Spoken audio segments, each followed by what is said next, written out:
Good good morning and welcome to this TikTok Live, 11 a.m. Central Time. Every morning I am Stephen C.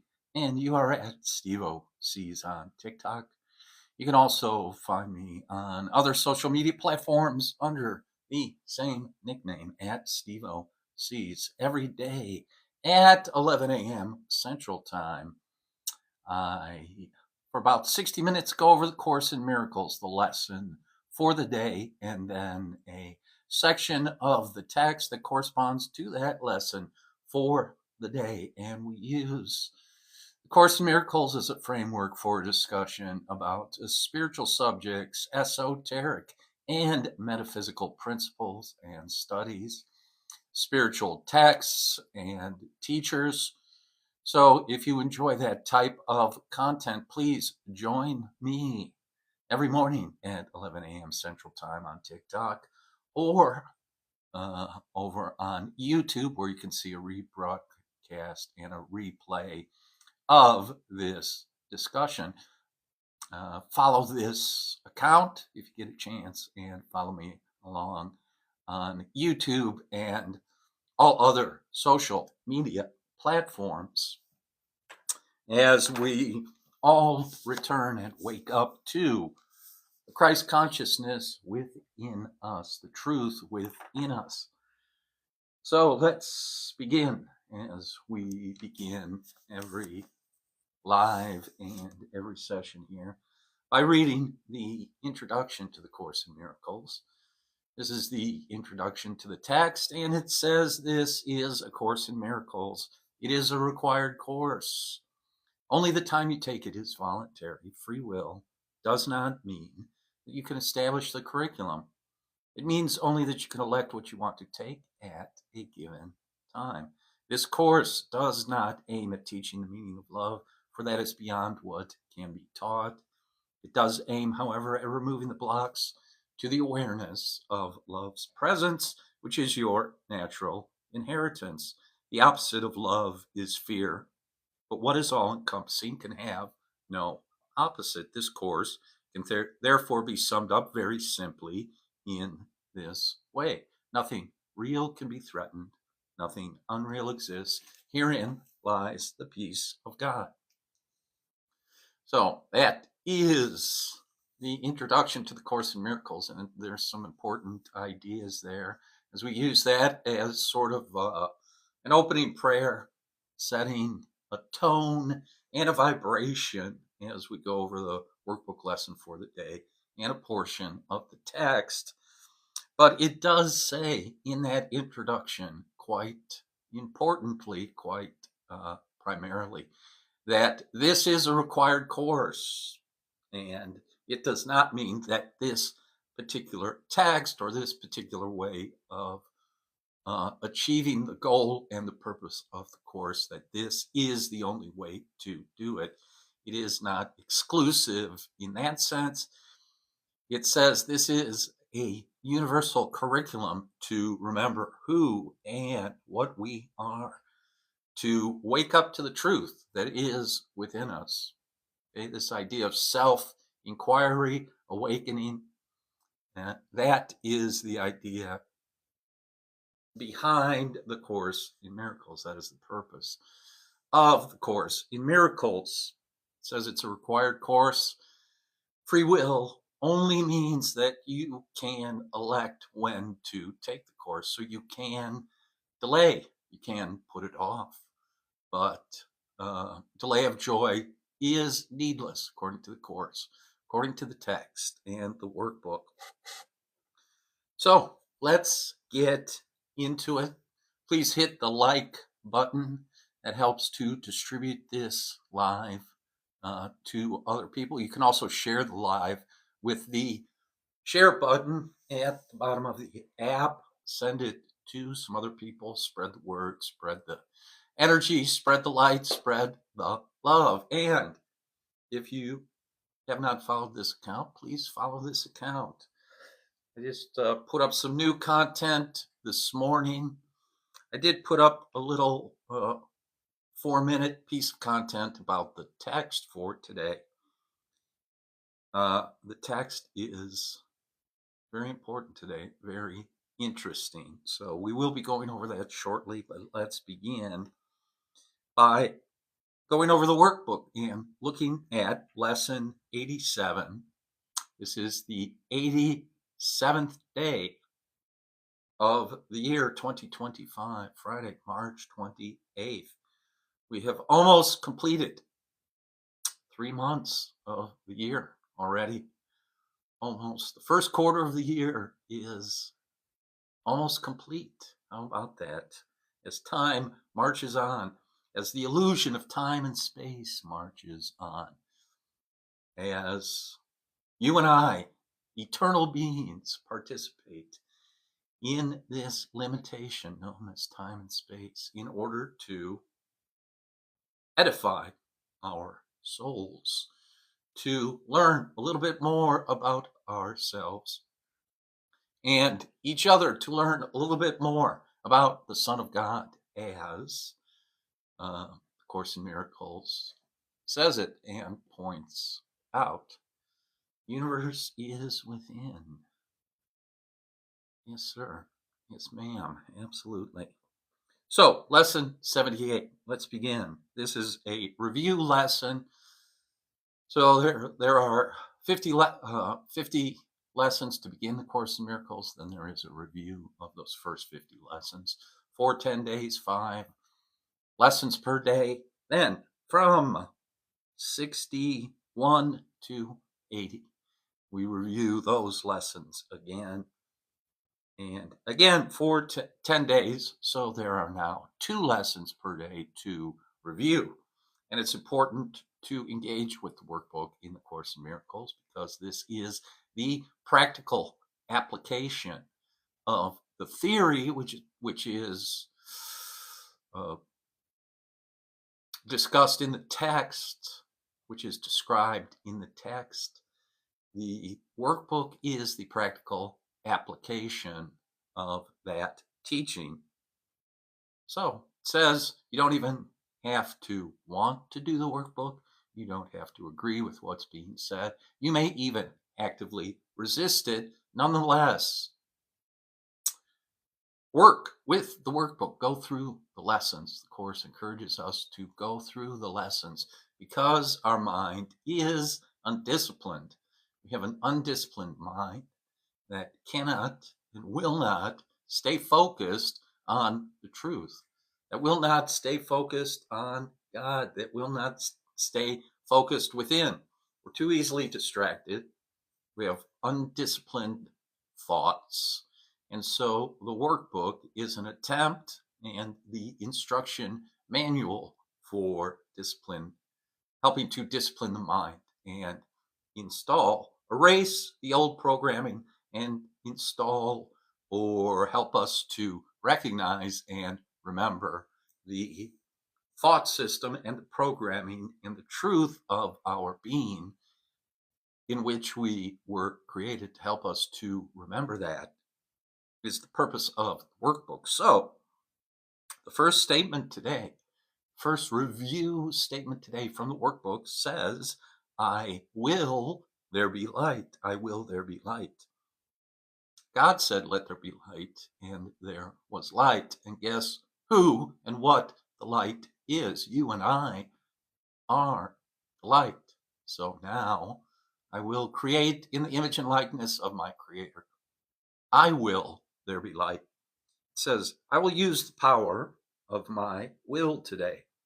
It is not my will to grope about in darkness, fearful of shadows and afraid of things unseen and unreal. Light shall be my guide today. I will follow it where it leads me, and I will look only on what it shows me. So we're going to look upon only what we see in the light.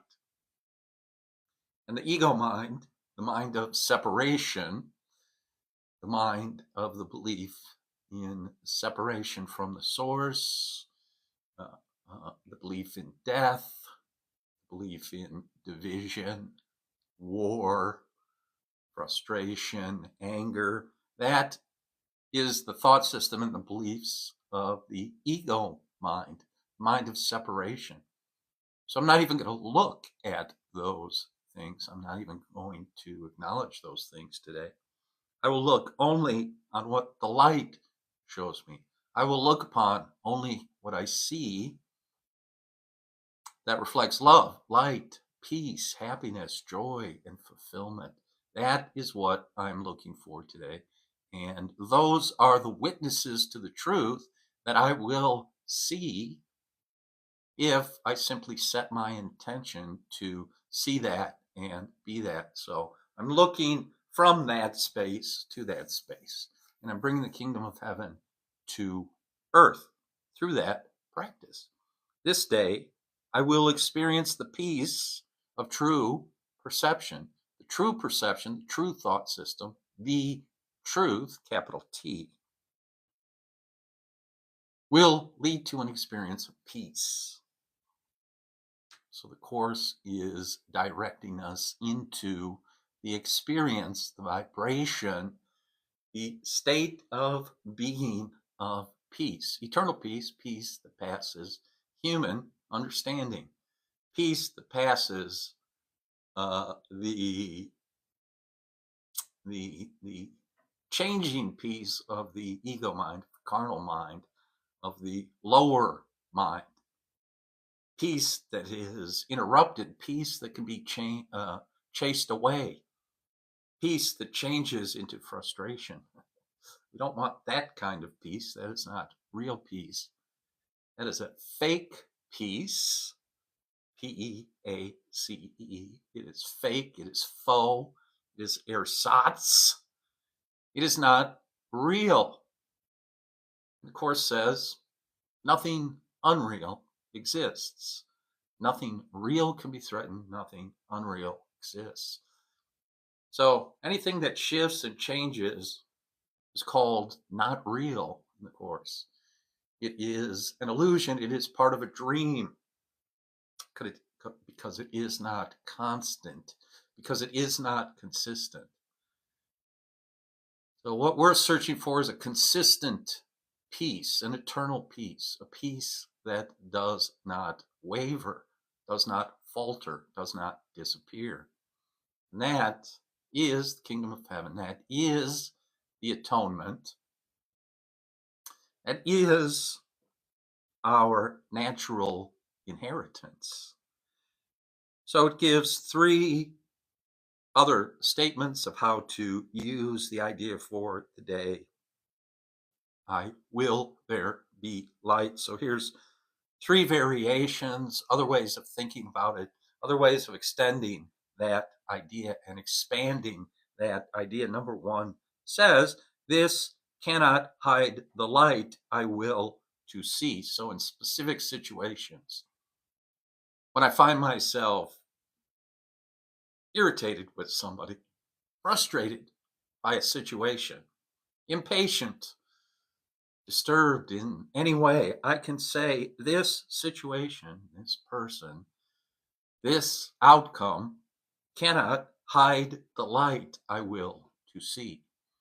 So I will to see the light, that I'm going to be willful about my will. And this, whatever this is, cannot hide the light I will to see. I will see the light. I will to see the light in this situation and in every situation. Number two says, you stand with me in the light. Name, blank, person's name. You stand with me in the light. Beth, John, Jim, Rosie. You stand with me in the light. And number three says, in the light, this will look different. Another phrase that goes along with that from the text is, this need not be. So in any situation which I do not prefer, which I do not want, I can also say to myself, this need not be. And that idea, through the power of my mind, through my intention. This need not be, will change the situation, can change the situation, and will, through the laws of the universe and through the laws of mentalism and the laws of God, will change the situation. Okay? So, I saw a clip last night from Westworld where they finally escape from Westworld and they go to that second world. And I forget the character's name, but the two lovers, the cowboy and the star of the show, that woman, I forget their names. But he was telling her, and it was a scene about how she could control the world. She could make the world appear as she wanted it to be by changing her intention, by changing the thought of what she wanted to see. So that's a perfect illustration from Westworld, from a television show, from the fictional world, from the dream within the dream, in which the truth was being explained, the truth was being shown through a fictional television show, right? Through Westworld. I can affect the outcome. I can affect the way the world looks to me. I can change my perception of the world. I can change my thoughts, which will change my perception, which will change my experience in the world. So I will there be light. And then I see things in the light. And then I see things lovingly. And then I am given the strength to forgive the world, forgive everyone and everything. I cannot be hurt, harmed, or endangered in this world. These are all thoughts, the many different thoughts that compose the thought system that is being advocated for in Course in Miracles, in the workbook and in text. Second phrase for the day, which, by the way, these phrases, the suggestion is to begin early in the morning. If you don't have the book, if you don't have the text, you could find this all online at ACIM.org. So you could read it from your phone or from your computer. ACIM.org is the website for the Foundation of Inner Peace. You go to the workbook, second review, lesson 87. And it is suggested in the workbook, if you read the introduction to the workbook and then also the lessons, but also any introduction to any new section, to reviews, if you read the instructions. The suggestion is made to practice these thoughts for 15 to 20 minutes twice a day. When you get up in the morning, before you go to bed, practice these thoughts, practice these ideas with your meditation as part of your meditation, as part of your spiritual practice. Okay? In addition to your spiritual practice, or as a supplement to your spiritual practice, or as your foundational practice.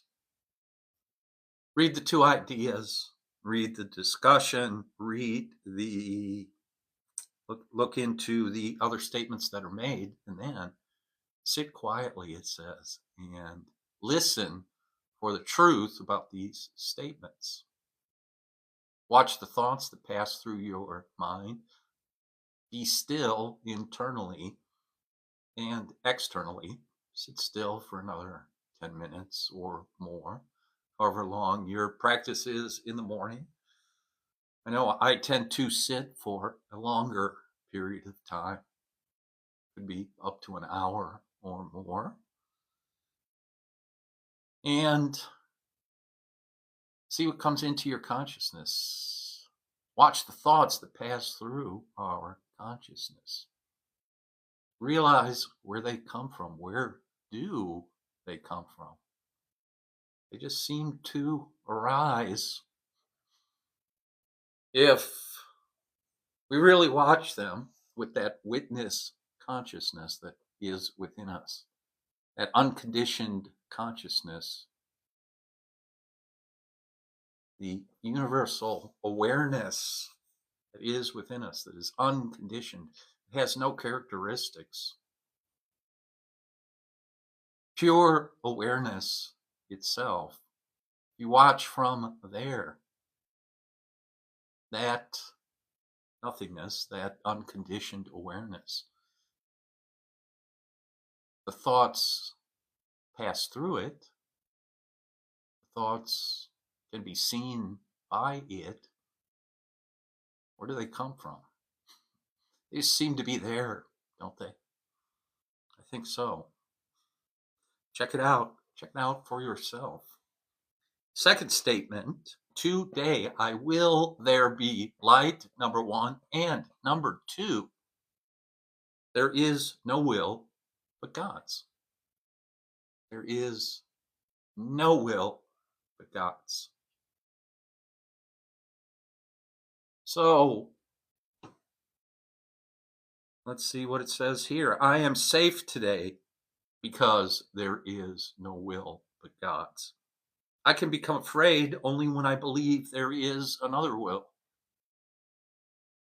So we're going for a non-dual awareness here. Advaita, right? Not one thing and another, which is where we find ourselves, having eaten of the fruit of the tree of good and evil, right? We find ourselves in a situation where we perceive good and evil. What the Course says, and what all advanced metaphysics says, what all spiritual teachings say, is that there is only one. There is only one consciousness. There is only one power, one awareness, one presence, one intelligence. And don't misconstrue that. The one by whatever name, Christ, Krishna, Buddha, Atman, any one of those names describes the one consciousness, the one state of mind, the one power, the one presence. So there is no will but God's. I try to attack only when I am afraid, and only when I try to attack can I believe that my eternal safety is threatened. I cannot be hurt, harmed, or endangered. Is what is being said here. Today, I will recognize that all this has not occurred. That means I will accept the atonement. In the language of the Course, I will accept the atonement. I will accept that I am one with God. I will accept that there is no will but God's. And God's will is perfect love for his Son. Perfect protection, security, support. I am safe because there is no will but God's. These are some useful forms of this idea for specific applications. Let me perceive this in accordance with the will of God. Number two, it is God's will. You are his Son, blank, and mine as well. Put whatever name you want in there, whoever you think of. It is God's will. You are his Son, blank, and mine as well. And number three, this is part of God's will for me, however I may see it. However I'm perceiving this right now, which may be incorrectly, my perception may be distorted, just might be distorted from the truth, from the pure light and pure love of creation, of the source, of the Father, of the Mother. Perhaps I'm looking through a glass darkly. Perhaps I'm not seeing the whole picture here, right? This is symbolized, this is represented by our own senses, our own five senses, our own sense of sight. We are told by science that we perceive what percentage of the spectrum. The visible spectrum is only a small percentage of the entire spectrum of energy and frequency and vibration. And we only see, I don't know, less than 10% of it or something. So it's probably a fair bet that since everything's symbolic, everything's a metaphor for the truth, everything physical, everything I see, it's part of an illusion, part of a dream, but there is a correspondence, as below, so above, as above, so below. There is a correspondence there. So applying the law and the laws of mentalism, the law of correspondence, the law of polarity, I could probably say that I am not perceiving all of God's will for me. There is no will but God's. And I am safe because there is no will but God's. Right? So I want to establish that within myself. I want to feel the truth of that statement. I want to make that real for myself. And I want to experience that. So my will and God's will are one. I will there be light. And there is no will but God, but God's. And when God said, let there be light, there was light. So when I say, let there be light, in my own world, let there be light. In my own universe, however I will define that, however large or small I wish to make it. Let there be light in my world, in my universe. So those are the ideas for today to be applied consistently throughout the day, once or twice an hour. First idea, first half of the day, I will there be light. Second idea, the second half of the day, there is no will but God's. Either idea or both ideas throughout the day, anytime I'm disturbed or challenged or don't feel quite right, I can recall to mind either of those statements and that thus discipline my mind, plant seeds into the subconscious mind, if you will, that will return to me,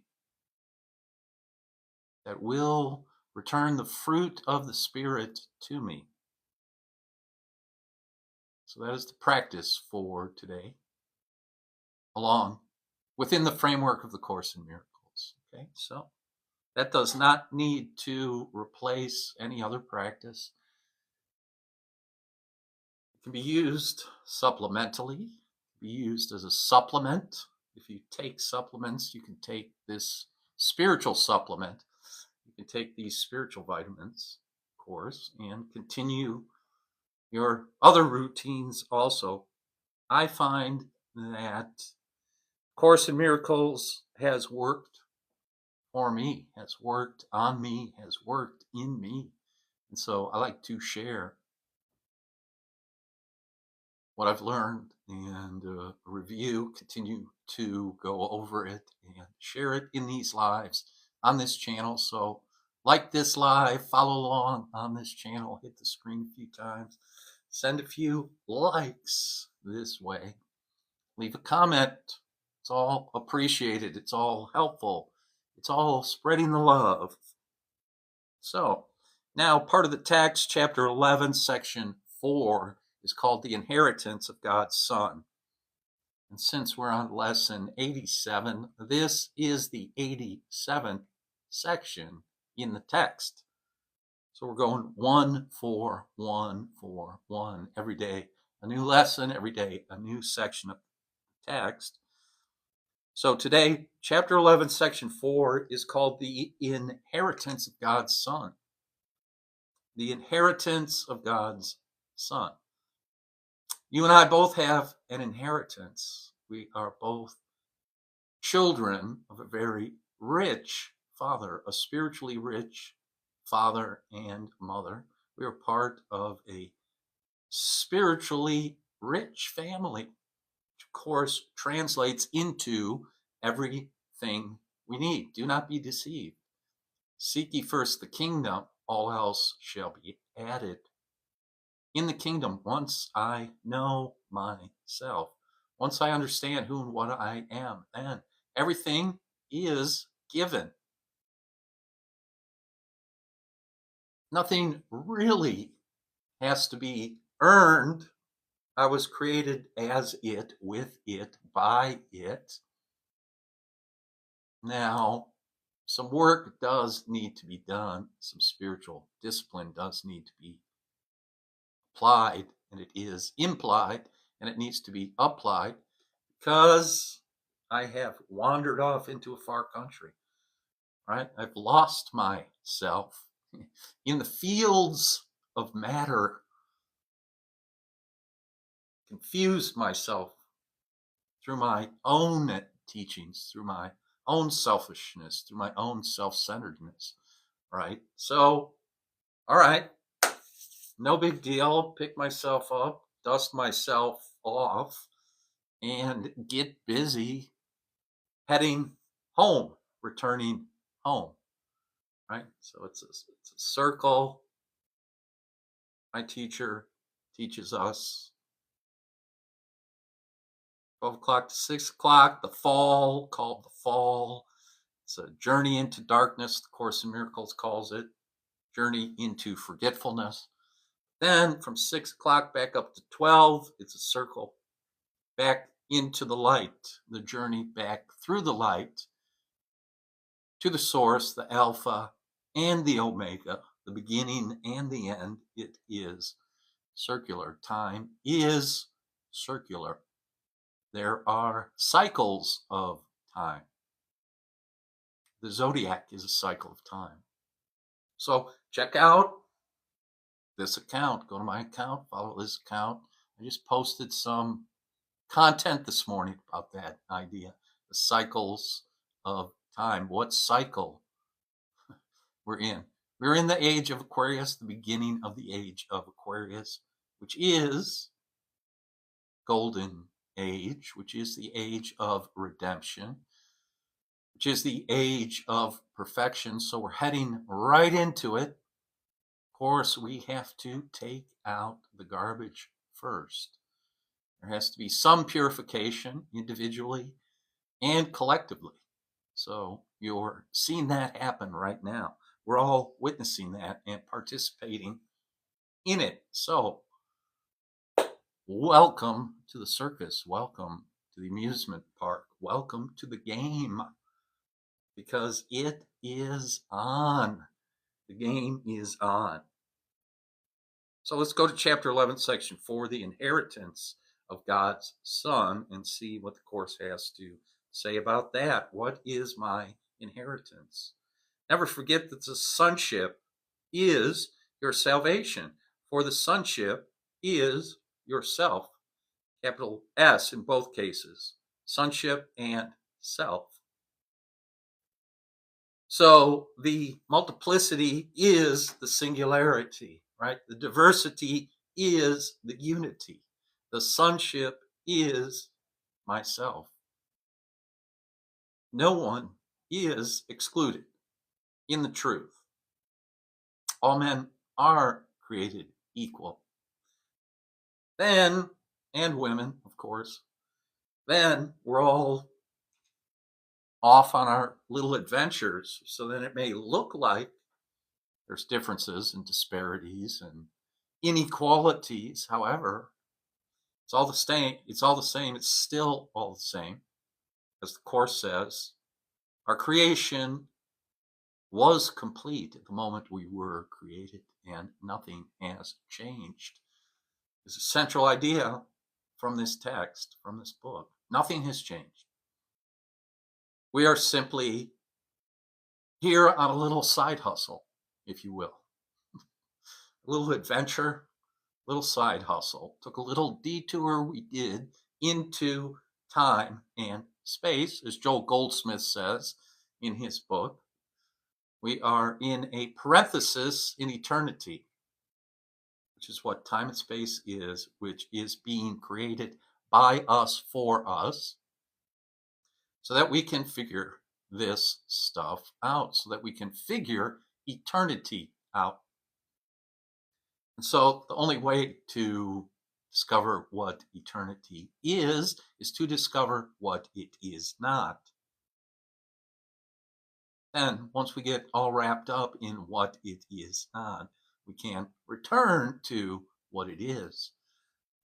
That's the game. As God's creation, it is yours, and belonging to you, it is His.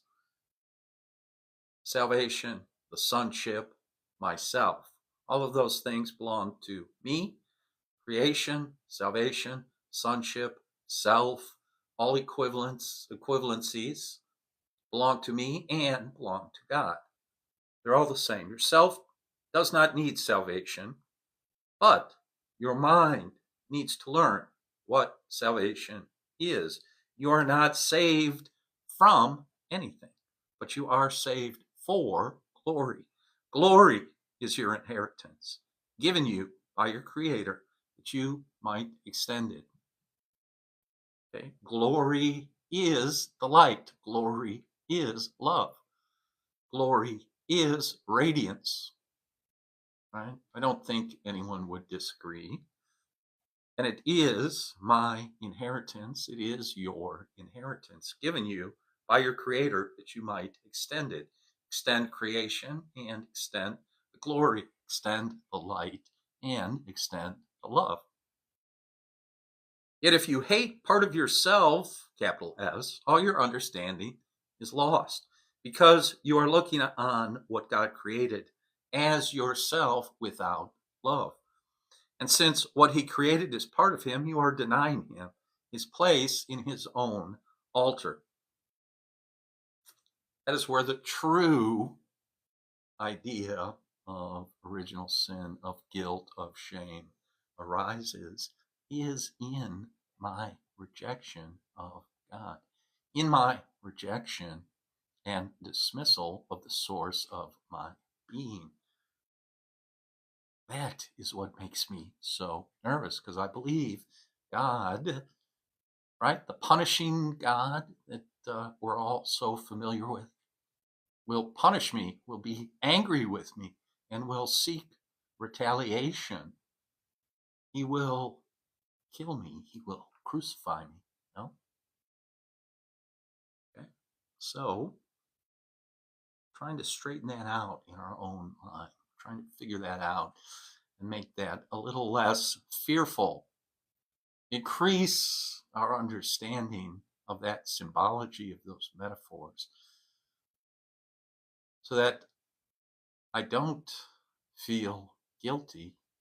There is no original sin. I have not fallen from grace, from my former glory.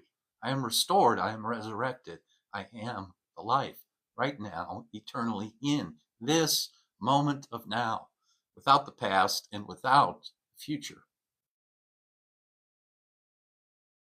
Second paragraph, could you try to make God homeless and know that you are at home? Can the Son deny the Father without believing that the Father has denied him? Right there. God's laws hold only for your protection, and they never hold in vain. What you experience when you deny your Father is still for your protection, for the power of your will cannot be lessened without the intervention of God against it, and any limitation on your power is not the will of God. So God has given us all power. And the only reason it may seem not to be working is because I am misusing it. Right? A couple more paragraphs here, and it will say that out loud. It'll say the secret part out loud. I'm doing this to myself, because it is not God's will that I be powerless. And yet, I seem to find myself in a situation where I feel powerless, where I act powerless. So again, I'd like to straighten that out. I'd like to figure that out. Third paragraph says, your peace lies in its limitlessness. Limit the peace you share, and yourself must be unknown to you. So the establishment of my peace, the true establishment of true peace, is in its limitlessness, which means I have to extend it everywhere, which means everywhere I go, there I am, and there the peace is. I'm bringing the peace. I am the peace. No matter what seems to be happening out there, I am peace. Every altar to God is part of you. That's every person, every place, everything. All of these are altars to God. Altars being thoughts, thought systems, thought complexes. Every altar to God is part of you because the light he created is one with him. Would you cut off a brother from the light that is yours? You would not do so if you realize that you can darken only your own mind. As you bring him back, so will you return. That is the law of God for the protection of the wholeness of his Son. And here it is. This sentence is italicized. Only you can deprive yourself of anything. God deprives us of nothing. Everything is given to us. Everything is given to me. Only I can deprive myself of anything. So if I feel deprived or shortchanged, or if I feel denied, it's on me. It's on me. Right? Do not oppose this realization, for it is truly the beginning of the dawn of light. And in the workbook, we said, I will there be light. And God's will, there is no will but God's. Do not oppose this realization that only I can deprive myself of anything. Do not oppose this realization, for it is truly the beginning of the dawn of light. Remember also that the denial of this simple fact takes many forms, and these you must learn to recognize and to oppose steadfastly without exception. This is a crucial step in the reawakening. The beginning phases of this reversal are often quite painful. So the thought reversal that the Course is advocating, the thought reversal that must be undertaken. This is a Course in Miracles. It is a required course. The thought reversal that is the miracle must be undertaken. But as it begins, it is often quite painful. We are told here. 4. As blame is withdrawn from without, there is a strong tendency to harbor it within. So now I start to blame myself. Once I realize only I can deprive myself of anything, now I'm going to take all the blame.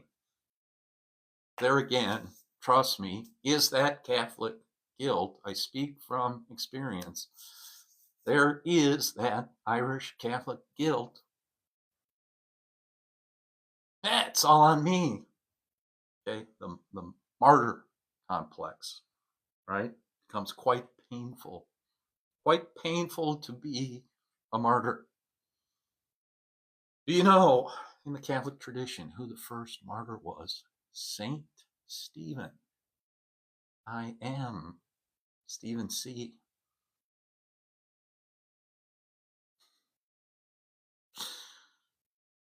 If the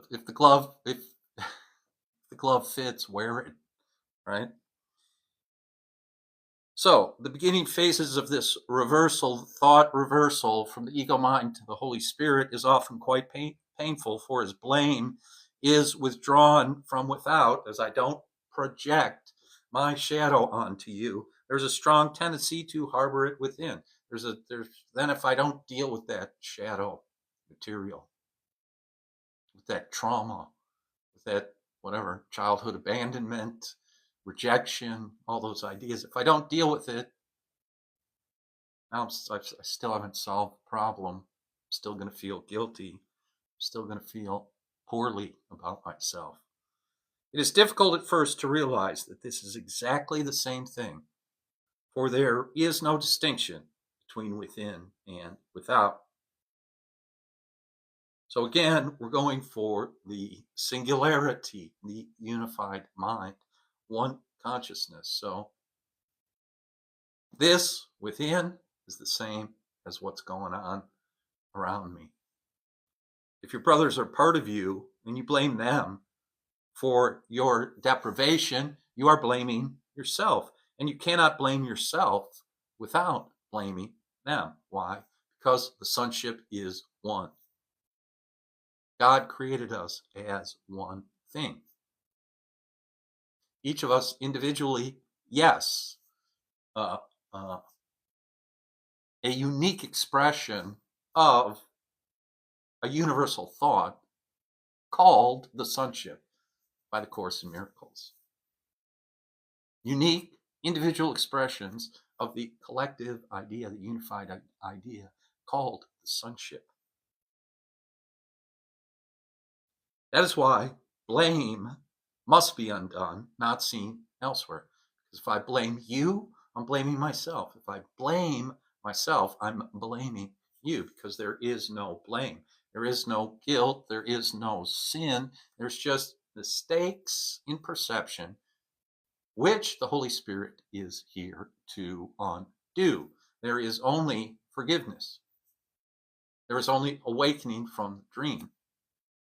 Awakening from a dream of sin and death. The wages of sin is death. Sin and death are one. So I want to awaken from that dream. I want to hasten my awakening by understanding the process of forgiveness as it is described in the Course. That is why blame must be undone, not seen elsewhere. Lay it to yourself, and you cannot know yourself, for only the ego blames at all. Self-blame is therefore ego identification, and as much an ego defense as blaming others. You cannot enter God's presence if you attack his Son.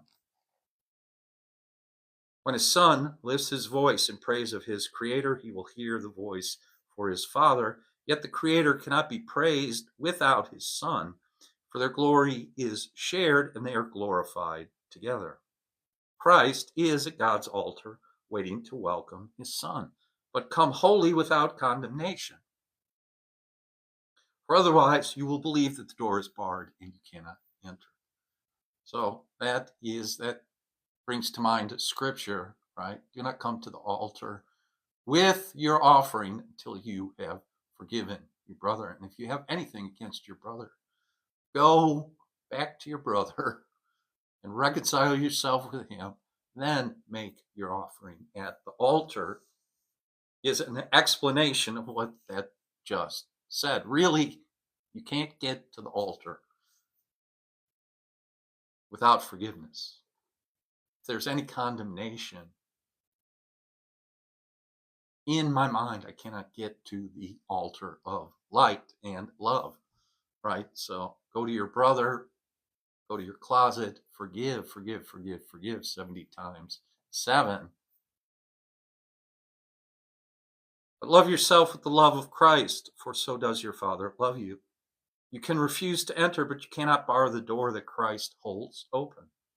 Come unto me, who hold it open for you, for while I live, it cannot be shut, and I live forever. God is my life and yours, and nothing is denied by God to his Son. So only I can deprive myself of anything. Only you can deprive yourself of anything. The door is open. Walk through it. But without condemnation. Only with love. This is the amazing message of the teachings of Jesus Christ. Yeshua. This is the amazing truth. This is the true esoteric Christianity. You probably will not hear it in a church. You will hear some form of it in varying degrees, but even in the New Thought churches, the metaphysical churches, are a lot closer, let's say.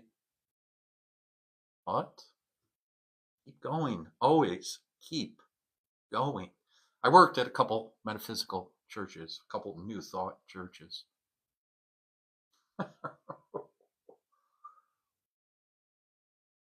Mm-hmm.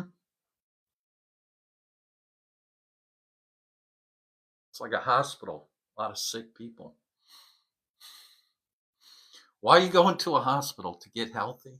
I don't think so. Keep watching Robert Kennedy and his Maha crew. If he ever comes back out again, I don't know, he kind of disappeared, sort of, or else they stopped talking about him, one or the other. But, right? Do you really go to a hospital to get well? Really go to a church to find the truth? Okay, take it easy. Take it easy, Stephen. Slow down. So, let us go to the last couple paragraphs here. Coming up on 60 minutes, and TikTok shuts me down at 60 minutes. So let's finish up here. A couple more paragraphs. At God's altar, Christ waits for the restoration of himself in you.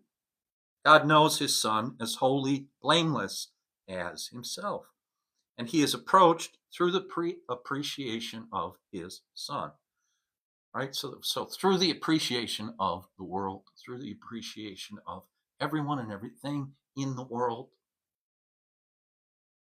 As the Course says, you are given many opportunities every day to realize your salvation, to accept the atonement, no matter what store you're in, no matter what gas station you're at, no matter what school, what business. There's always someone, right, who, as the Course says, is not really performing and acting the way I think she should be acting, right? And so there is an opportunity there for forgiveness. There is an opportunity there to see the truth, to look past the illusion, to look through the darkness to the light, and to realize they are part of the sonship. They are a son, a child, a daughter of God. They are one with me. No matter what they seem to be doing at the moment, they are one with me. At God's altar, Christ waits for the restoration of himself in you.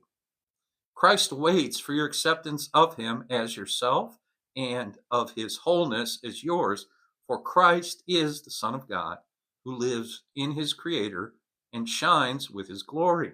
Christ is the extension of the love and the loveliness of God, as perfect as his Creator and at peace with him. There is no conflict. God's will is one. There is no will but God's. I cannot be in conflict. If it seems like I'm being challenged, right? It seems like there's a conflict. It's an opportunity. It's a teaching moment. It's an opportunity to know the truth right then and there as it happens. To know the truth of my oneness with my brother, with God. Because God created him, her, they, them, just as much as God created me.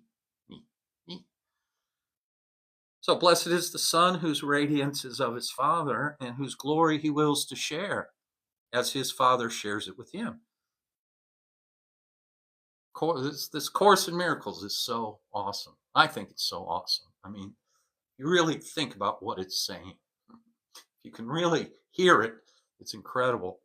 There is no condemnation in the Son, for there is no condemnation in the Father. God condemns me not.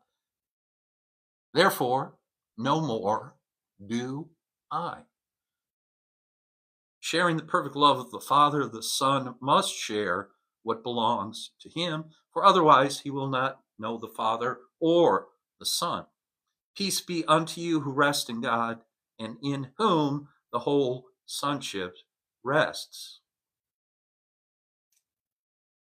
So, unified consciousness, okay, non-dual awareness. That's what the Course is talking about. I just think it's awesome. Love going over it. Thanks for being here. Thanks for hanging out. Thank you for the likes. Thank you for the follows. Thank you for the shares. So go follow me here on this app on TikTok. Also, if you missed the live every morning at 11 a.m. Central Time, or if you'd like to see some of the other ones, go to my YouTube channel at Steve O'C's. Check it out over there. I download and then re-upload over there every live, every day. And so we're getting close to 70 hours, probably 70 hours of information, discussion, review of the Course in Miracles over there on YouTube. So go check it out. Go follow over there and look for me on all the social media platforms. Thanks for being here. Peace and blessings. Enjoy your day. Will there be light? Yes, there will, in you and as you. So thanks for being here. Peace and blessings. Love you. Have a great day. Take care. See you soon.